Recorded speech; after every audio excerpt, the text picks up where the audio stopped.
Okay, so Bank Holiday Monday, and we're here, Friar Lane and Networth, to see them play Coventry Sphinx. Okay guys, it's kick-off at Friar Lane. So let's see how the boys get on.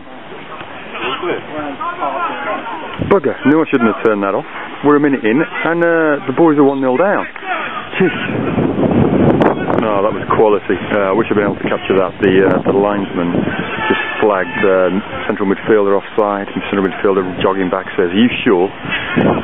The lino says, "Of course I'm sure." Huge smile on his face. Quality moment.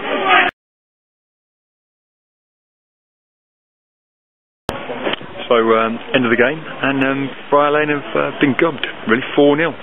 Disappointing performance. Quite enjoyed seeing the number 8, Hodgkinson.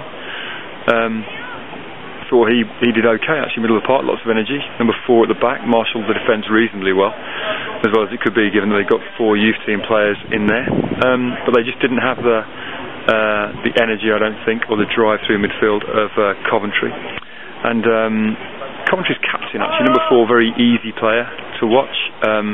Did the simple things very well, and marshalled his team incredibly well, I thought.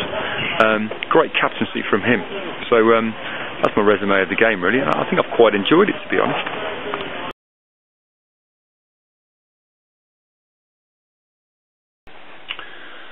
To be honest, I've had a rude awakening this afternoon down there at Friar Lane.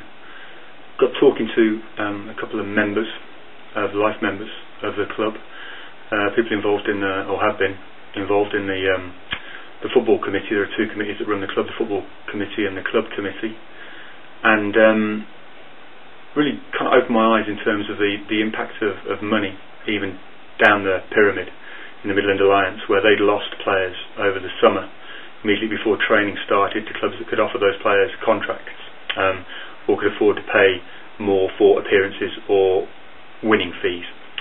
And bottom line, they said, was that it always came down to the economics of it. And these are guys that have been going for 20 years.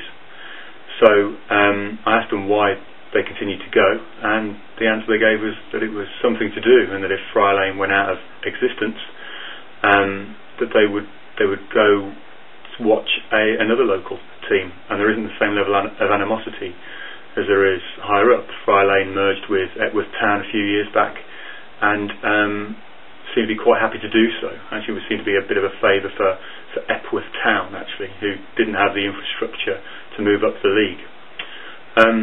Really did get me thinking though, because they were talking about local businessmen who were coming into local clubs, taking them over, and if they didn't really get the return they wanted, were taking their investment out and the players they'd bought and moving on to the next club. It made me realise the fragility of their situation really, and that maybe within the football league, within a professional context, within the context of clubs being run as businesses, we were more secure and had more of a foundation to move on, and that maybe operating at that level, supporters could begin to make a difference if they banded together. It's brought me back to something that Paul had said in the second video about the board of directors, that ours is pretty stable. We might not like all the decisions that they make, but they're pretty stable. They've been there for a number of years, and they've got continuity, and I don't believe they're involved in a club for that amount of time without having some form of emotional bond and wanting to see the club being relatively successful, because that's going to rub off on you, isn't it?